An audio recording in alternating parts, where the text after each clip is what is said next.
राधे राधे भक्तों, आपका स्वागत है आपके अपने चैनल मनमोहन क्रिएशन में। आज मैं आपको माघ मास महात्म का 8वां अध्याय सुनाऊंगी। उससे पहले एक बहुत ही सुंदर कथा सुनिए जो भगवान की एक भक्त की कथा है। आशा करती हूँ कि यह कथा सुनने के बाद आप कमेंट बॉक्स में अपनी राय जरूर देंगे।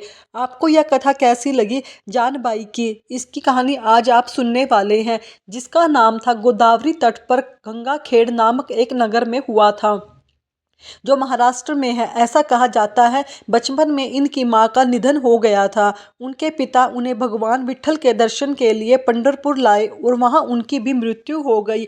अब तो जानबाई भी जी का हृदय में भगवत प्रेरणा से यह बात आ गई कि कोई भक्त अगर उन पर कृपा कर दे तो उन्होंने भगवान का साक्षात्कार हो जाएगा। इसलिए जनाबाई जी ने 8 वर्ष की आयु में नामदेव जी महाराज के यहाँ सेवा करना स्वीकार कर लिया। नामदेव जी निरंतर भजन परायण थे और निरंतर भगवान के नाम कीर्तन में ही डूबे रहते। नामदेव जी जैसे महात्मा के यहाँ सेवा मिल जाना मतलब स्वयं प्रभु की इच्छा से बड़ी सेवा मिल जाना। अब तो जनाबाई जी के हृदय में हर समय एक ही बात रहती कि वे किसी तरह नामदेव जी को प्रसन्न कर ले। अब जनाबाई जी नामदेव जी के पूरे परिवार की बड़े लगन के साथ सेवा करने लगी। वह उनके घर के सारे कार्य करती, जैसे कपड़े धोना, आटा पीसना, भोग तैयार करना, बर्तन मांजना, झाड़ू लगाना, पोछा आदि सब जो जो काम उनको करने को मिलते वह सारे काम खुद करने लगी। जनाबाई जी इस तरह सेवा करने में बड़ा आनंद आने लगा। नामदेव जी की सेवा और संग के प्रभाव से उनका अब निरंतर नाम जाप चलने लगा। नामदेव जी जप और कीर्तन करते थे, वही जनाबाई जी भी कीर्तन और नाम स्मरण करने लगी। नाम स्मरण करते करते कभी कभी तो वह जब पोछा लगा रही होती हरदम उनके हाथ रुक जाते और आंसू बहने लगते। प्रभु के लिए विकल होने प्रकट होने लगी। श्री जनाबाई जी के भाव दर्शाने लगी। उनके हृदय में भगवान विट्ठल के प्रति प्रबल आसक्ति होने लगी।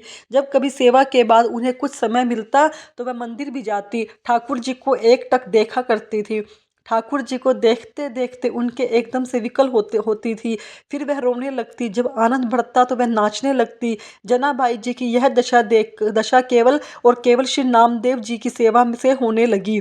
जब भक्त के मन में भक्ति की जागृति होती है तो यह आप कह सकते हैं कि जब यह सच्ची भक्ति जागृत होती है तो भक्त का हाल कुछ ऐसा ही हो जाता है।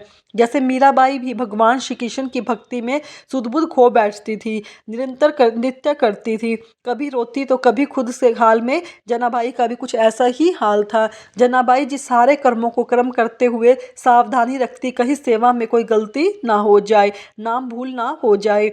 ऐसे जनाबाई जी श्री नामदेव जी की सेवा में मगन रहने लगी।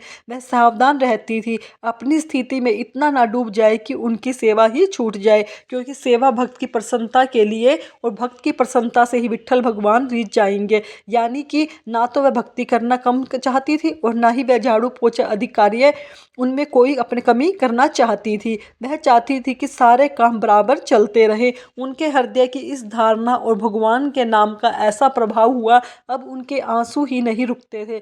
सभी काम करते हुए उनके आंसू लगातार बहते रहते। जिस स्थिति के बड़े बड़े साधु और उपासक आकांक्षा करते वह जनाबाई जी केवल भक्त संघ की कृपा से ही प्राप्त कर रही थी। एकादशी के दिन नामदेव जी के यहाँ रात में भक्त मंडली एकत्रित होकर कीर्तन किया करती थी। कोई मृदंग बजाता, कोई करताल बजाता, कोई नृत्य करता, कोई नाम कीर्तन करता, कोई प्रभु की आनंद में लीलाओं का गायन करता, तो कोई एकांत में बैठा हुआ उन लीलाओं और कीर्तन को सुनकर आंसू बहा करता। नामदेव जी के यहाँ पूरी एकादशी की रात्रि को ऐसा कीर्तन होता था और जनाबाई सब संतों की सेवा करके एकांत में कोने में खड़ी रहती। वह नामदेव जी की और बड़े बड़े भक्तों की ओर भाव देखा करती थी। उनके हृदय में ये सब कुछ देखकर विकलता और बढ़ जाती। संकीर्तन के आनंद सागर में वह पूरी रात डूबी रहती। उनको तो यह भी नहीं पता चलता था कि कब रात्रि बीत गई। यही है महाप्रेम का स्वरूप कि कोई सुध बुध नहीं रहती।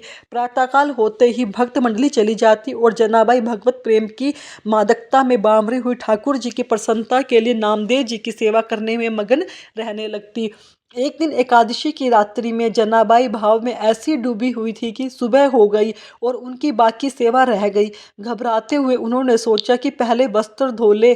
जब वह चंद्रभागा नदी के पास पहुंची तो उनके मन में बहुत सी चिंताएं एक साथ आने लगी। अब काम करते करते कपड़े धोते धोते वह सोचने लगी, अभी तो बर्तन धोने हैं, फिर ठाकुर जी की सेवा के लिए पानी भी भरना है।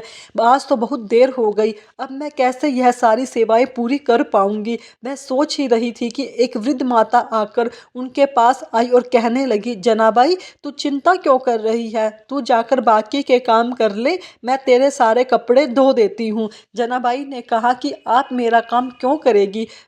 तो वह वृद्धा कहने लगी, मैं सच्ची सफाई और धुलाई करना जानती हूँ और जो कपड़े एक बार धोती हूँ वह दोबारा गंदे नहीं होते। जनाबाई इस बात को समझ नहीं पाई। तब उन वृद्धा ने प्रेम से कहा कि बेटी तू चिंता मत कर, तू मेरे जैसे कपड़े साफ नहीं कर सकती। तब जनाबाई ने कहा, अब मुझे तुरंत ही नामदेव जी के घर जाना होगा क्योंकि मैंने बर्तन भी नहीं धोए हैं। ऐसा कहकर वह कपड़े वहीं नदी के किनारे छोड़कर भागी भागी घर चली गई। जनाबाई बर्तन धोकर और जल भरकर वापस आई तो उन्होंने देखा कि उन वृद्धा माता ने सारे कपड़े धोकर सुखा भी दिए थे। जनाबाई ने देखा कि सारे कपड़े एकदम साफ हो गए थे। तब उन्होंने हाथ जोड़कर उन वृद्धा से कहा कि आप जैसा उदार तो मुझे जीवन में कोई भी नहीं मिला। जनाबाई आगे कहने लगी, माता मैं आपको बहुत आभारी हूँ। तब वृद्धा मैया कहने लगी, अरे बेटी इसमें आभार की क्या बात है, मैं तो तुम्हारी ही हूँ और सपनों और अपने में आभार थोड़ी व्यक्त करते हैं।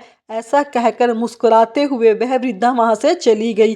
जाते जाते उन्होंने कहा, अगर कभी भी जरूरत हो तो मुझे याद कर लेना, जब तुम याद करोगी तो मैं तुम्हारी सेवा के लिए उपस्थित हो जाऊंगी। जनाबाई जी भी भाव में डूब गई क्योंकि उन वृद्धा की मुस्कुराहट ने उनके हृदय में आनंद को बढ़ा दिया था। जब चेतना आई तो उन्होंने सोचा, अरे मैं तो बिल्कुल ही भूल ही गई, मैं तो पूछना भी भूल गई कि वह वृद्धा मैया रहती कहाँ है, उनका नाम क्या है। कपड़े भी धोकर चली गई, उनके बारे में कुछ पूछा भी नहीं। सब उन्होंने जाकर आसपास देखा कहीं तो वो वृद्धा माता मिल जाए, लेकिन वह दिखाई नहीं दी। अब तो उनके हृदय में विकल होता कि एक तो उनका शरीर इतना वृद्ध था, फिर भी वह हवा की तरह कैसे भाग गई, वह कौन हो सकती है। जनाबाई के मन में प्रश्न उठने लगे। तब सारे कपड़े इकट्ठा करके जनाबाई लेकर घर पहुंची तो उनका हृदय आज बड़ा व्याकुल था। आखिरकार वह वृद्धा थी कौन और वह अपनी मुस्कुराहट से कैसा जादू कर गई कि मेरा चित्त बार बार केवल उन्हीं का चिंतन कर रहा है, उनका ध्यान मेरे हृदय से निकल ही नहीं रहा। जनाबाई गदगद कंठ से नामदेव जी के समीप गई और उन्हें सारी पूरी घटना सुनाई। नामदेव जी ने तत्काल जनाबाई से कहा कि अरे वह और कोई नहीं था, वह तो विट्ठल जी थे। नामदेव जी को आश्चर्य हुआ कि विट्ठल जी जनाबाई से इतना प्यार करते हैं कि उन्होंने आकर स्वयं सारे कपड़े उनके धो दिए, कैसी महिमा में स्वरूप है भक्ति का। श्री नामदेव जी ने कहा कि जनाबाई तेरे अहोभाग्य है कि तेरे ऊपर ठाकुर जी की कृपा हुई है, तू समझ ही नहीं पाई। अब तो जनाबाई के हृदय में और प्रकोप बढ़ गया कि प्रभु आए तो ऐसा छलिया रूप लेकर कि मेरी पहचान ही नहीं सकी। अब तो जनाबाई और रोने लगी, इतने छलिया की होके आप भी आए और मुझे परिचय भी नहीं मिल पाया। दूसरी बात कि आपने मेरे लिए इतना कष्ट कहा, कितने सारे कपड़े धोए। भगवान तो सदैव अपने भक्तों के पीछे पीछे घूमते हैं। परम स्वतंत्र ईश्वर को भला कोई अगर बांध सकता तो वह केवल केवल उनका प्रेम। एक बार जनाबाई जी प्रेम में मगन होकर झाड़ू लगा रही थी और उन्होंने कूड़े का ढेर लगाया। जब वह कूड़ा भरने के लिए गई तो उन्होंने देखा कि टोकरी लिए एक प्रभु खुद कूड़ा भर रहे थे, मगर अब उन वृद्धा के रूप में नहीं आते थे, अब तो वे साक्षात विट्ठल के रूप में आते थे। चक्की में आटा पीसते हुए जनाबाई कभी कभी पद गाते हुए भाव में डूब जाती और इस वजह से चक्की रुक जाती, सेवा में कहीं देर ना हो जाए इसलिए ठाकुर जी खुद आकर चक्की पीसने लग जाते। प्रभु जनाबाई का अभंग सुनते रहते और जनाबाई भी प्रेम से मगन रहती। जनाबाई जी के जब घर में झाड़ू लगाती तो कचरा स्वयं विट्ठल उठाते, टोकरी को सिर पर रखकर जनाबाई जी के पीछे पीछे डोलते। भक्ति की कैसी अद्भुत महिमा है, भक्त की अभक्ति के प्रभु अधीन हो जाते हैं। बार बार विट्ठल जी यहाँ कहा करते कि जनाबाई जी मैं तो तुम्हारा ऋणी हूँ, मैं तुम्हारा ऋण कैसे उतार सकता हूँ, मुझे बता दो, तुम मेरे भक्त नामदेव जी की सेवा करती हो। जनाबाई अगर ओखली में धान कूटते तो प्रभु सामने खड़े होकर मुस्कुराते रहते। यह सब भक्त नामदेव जी की कृपा से हुआ। वे कहती कि जब मैं नामदेव जी की दासी बनी, जब मैंने उनकी सेवा की तो मैंने पाया कि दूसरा तो कोई है ही नहीं, एकमात्र मेरे विट्ठल ही चराचर जगत में व्याप्त हैं। वह सदैव मेरे सहयोग सहयोग में है, मेरी सेवा में मेरे समीप है, और यह सब मैं नामदेव जी की दास्ता से ही जान पाई हूँ। प्रभु, अगर आप मेरे पीछे पीछे डोल रहे हो तो यह सिर्फ नामदेव जी की दास्ता के ही कारण हुआ है। अब एक बार भगवान विट्ठल जी का बहुत महंगा आभूषण चोरी हो गया। जनाबाई जी सेवा करने के लिए मंदिर जाती थी। सबको शक हो गया कि जनाबाई जी ने वह आभूषण चोरी किया है। अब सब में देखते ही देखते यह बात फैल गई कि जनाबाई जी को कलंकित करने के लिए यह तो बड़ी भक्त बनी फिरती है, लेकिन देखो इसने ठाकुर जी का आभूषण ही चुरा लिया। अब जनाबाई जी को सभा में बुलाया गया और उनसे पूछा गया कि तुम्ही ने वह हार चुराया है क्या? तो जनाबाई ने कहा, मेरे प्राण धन श्री विट्ठल भगवान, और मैं भला उनका हार क्यों चुराऊंगी? वो खुद मेरे हैं, वो मुझे हार चुराने की कोई आवश्यकता नहीं है। भक्त की भावनाओं का तो भक्त ही समझ सकता है। जनाबाई जी ने शपथ खाकर कहा कि मैंने यह रत्न का आभूषण नहीं चुराया है, लेकिन किसी ने भी जनाबाई की बात पर विश्वास नहीं किया। राजा ने जनाबाई को सूली पर चढ़ाने की सजा दे दी। अब सूली पर चढ़ाने के लिए जनाबाई को हाथ बांधकर चंद्रभागा नदी के तट पर ले जाया गया। जनाबाई जी के हृदय में आया कि बहुत बढ़िया, जब अब जैसी विट्ठल जी की इच्छा, अगर वह यही चाहते हैं तो फिर ऐसा ही हो। अब तो बस वह विट्ठल विट्ठल मन में जपने लगी। जैसे जैसे वह विट्ठल बोलती, इधर वैसे वैसे चमत्कार होता। वह सूली जिस पर उन्हें चढ़ाना जाना था पिघलती जाती। ऐसा होते होते पूरी पूरी सूली पिघल गई। सब आश्चर्यचकित रह गया। राजा और सैनिकों ने जनाबाई को प्रणाम किया, उनसे क्षमा मांगी, और यह लीला तो प्रभाव दिखाने के लिए पहले जनाबाई जी को कोई भय नहीं था, क्योंकि वह सोच रही थी कि सूली की सजा मेरे प्रियतम का विधान है, और मेरे प्रियतम के मिलन के लिए अगर यह शरीर छूटने वाला भी है तो कोई भय नहीं है। दूसरी बात यह थी कि एक भक्त कितनी महिमा से युक्त होता है, इससे प्रभु दिखाते हैं। उनके भक्तों की प्रकृति का कोई प्रभाव, कोई भी कष्ट, कोई दुख तकलीफ विचलित नहीं कर सकता, कोई नष्ट नहीं कर सकता। बस एक बार कबीरदास जी महाराज जी ने श्री नामदेव जी के दर्शन करने जा रहे थे।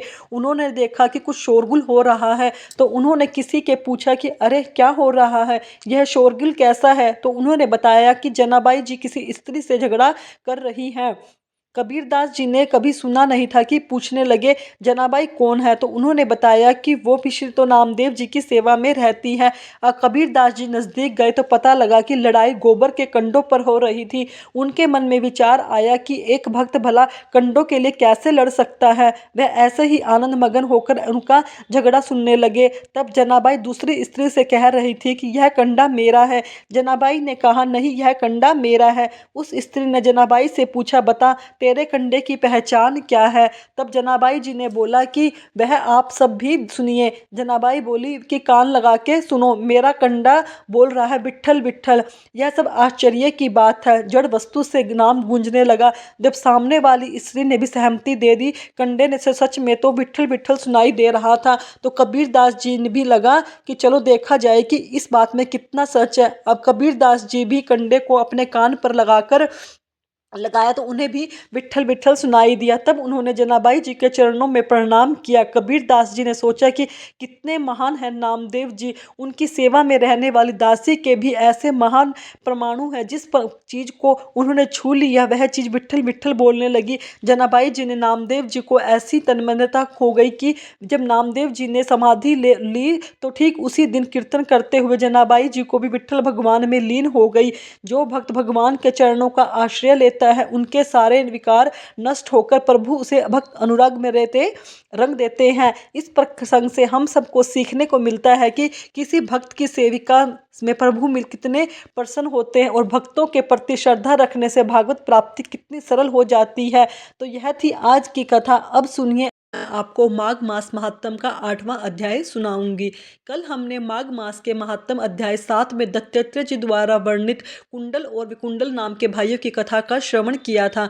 मृत्यु के पश्चात विकुंडल यमदूत से कर्मों की गति पूछता है, और यमदूत उसे बताता है कि किस तरह के कर्म करने से हमें क्या फल मिलता है। अब आगे यमदूत कहने लगा कि एक वैश्य एक बार भी गंगा जी में स्नान करने से मनुष्य सब पापों के छूटकर अत्यंत शुद्ध हो जाता है। जो मनुष्य गंगा जी जी के दुर्थों को समझता है वह अवश्य नरक में जाता है।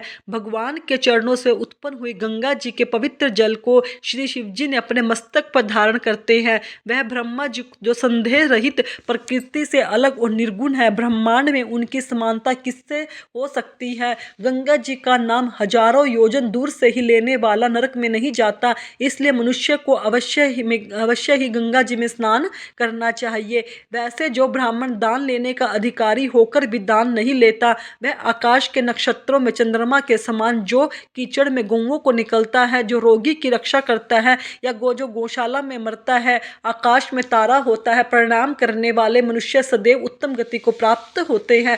प्रातःकाल स्नान के बाद जो 16 प्रणाम करते हैं वह घोर पापों से बच जाते हैं। जो प्राय स्त्री को माता समान मानते हैं वो यम की यातना को नहीं भोगते। जो मन में से भी मनुष्य कभी स्त्री का चिंतन नहीं करते वो दोनों लोकों का अपने अधीन करते हैं। जो प्राय को मिट्टी के समान समझते हैं वो स्वर्ग में जाते हैं। जिसने क्रोध को जीत लिया मान लो उसने स्वर्ग को जीत लिया। जो माता पिता की सेवा करता है वह देवता तुल्य होते हैं, वह यम का द्वार नहीं देखते। जो गुरु की सेवा करते हैं वह ब्रह्मलोक को प्राप्त होते हैं। जो स्त्री धन शील भंग करने वाले त्रिलोकगामी यमलोक को जाते हैं। जो वेद और शास्त्रों को पढ़ते हैं या पुराण और संहिता को पढ़ते और सुनाते हैं, जो स्मृति का व्याख्यान और धर्मशास्त्र समझते हैं या वेदांत में लीन रहते हैं, वह पाप रहित होकर ब्रह्मलोक को प्राप्त होते हैं। जो अज्ञानी हो वेद शास्त्र का ज्ञान करते हैं देते हैं, वे देवताओं से भी पूजित होते हैं। कुछ देर रुककर यमदूत ने पुनः कहा कि वैसे श्रेष्ठ यमराज ने हमको यही आज्ञा दे रखी है कि तुम किसी भी वैष्णव को मेरे पास लेकर मत आओ। पापी लोगों को इस संसार रूपी नरक को पार करने के लिए भगवान की भक्ति के सिवाय दूसरा कोई उपाय नहीं है। भगवान की भक्ति ना करने वाले मनुष्य को चंडाल के समान समझना चाहिए।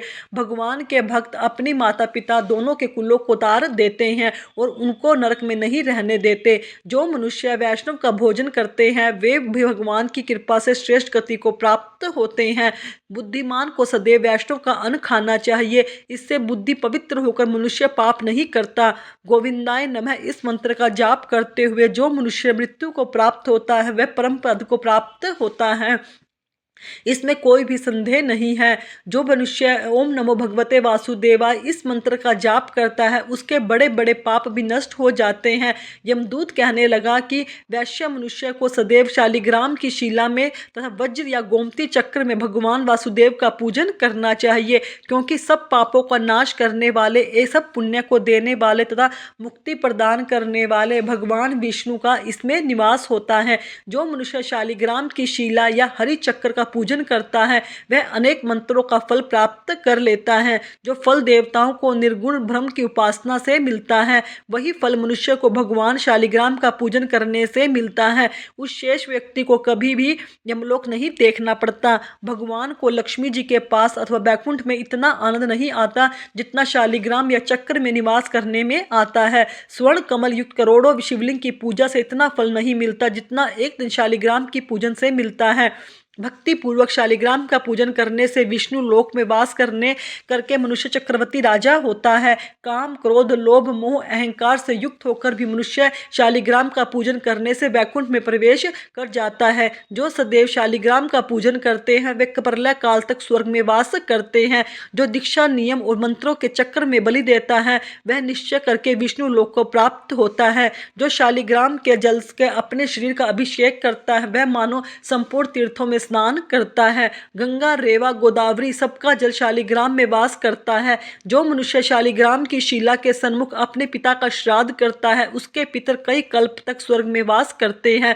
जो लोग नित्य शालिग्राम की शिला का जल पीते हैं वे हजारों बार पंचगामें पीने के समान फल पाते हैं। यदि शालिग्राम की शिला का जल पिया जाए तो सहस्त्र तीर्थ करने से क्या लाभ। जहाँ पर शालिग्राम है वो स्थान तीर्थ स्थान के समान ही है, वहाँ पर किए गए संपूर्ण दान होम करोड़ों गुणों फलों को प्राप्त होता है। जो एक बूंद भी शालिग्राम का जल पीता है वह दोबारा मृत्यु लोक का जन्म नहीं पाता, अर्थात गर्भाशय में नहीं आता। शालिग्राम की शिला में जो कीड़े मकोड़े एक कोस के अंतर पर मरते हैं वह भी वैकुंठ को प्राप्त होते हैं। जो फल वन में तप करने से प्राप्त होता है वही फल भगवान को सदैव स्मरण करने से प्राप्त होता है। मोहवश अनेक प्रकार के घोर पाप करने वाले मनुष्य भी भगवान को प्रणाम करने से नरक में नहीं जाता। संसार में जितने तीर्थ और पुण्य स्थान है भगवान के केवल नाम के जाप के कारण प्राप्त होते हैं। माघ मास महात्म अष्टम अध्याय समाप्त। इस अध्याय में यमदूत ने बताया कि जो गंगा माता शालिग्राम की पूजा करता है वो सभी पापों से मुक्त होते हैं, इसलिए सभी गंगा जल का सेवन करें, शालिग्राम की पूजा करें। और कल के भाग में हम माघ मास महात्म अध्याय की आगे की कथा सुनेंगे। जीवन क्षण भंगुर है, पगले कर ले प्रभु का ध्यान, जाने कब कैद से पंछी उड़ जाएगा। मन में बसा लो जीवन का कोई भरोसा नहीं है, इसलिए अभी भी समय है, ज़्यादा से ज़्यादा नाम जाप करके जन्म मरण के मृत्यु के चक्कर से छूट जाओ। कलयुग केवल नाम आधारा, सिर्फ नाम जप के ही प्राप्ति कर सकते हैं। अपनी हर सांस में प्रेम में मगन होकर जाप करते रहो। बोलो हरे कृष्ण कृष्ण कृष्ण हरे हरे, हरे राम राम राम हरे हरे। इस महामंत्र का जाप हमें निरंतर अपनी श्वास श्वास में करना चाहिए, इससे हमें अवश्य ही भगवत प्राप्ति होगी। हमें सिर्फ सारा दिन प्रभु के नाम में अपना जीवन व्यतीत करना चाहिए।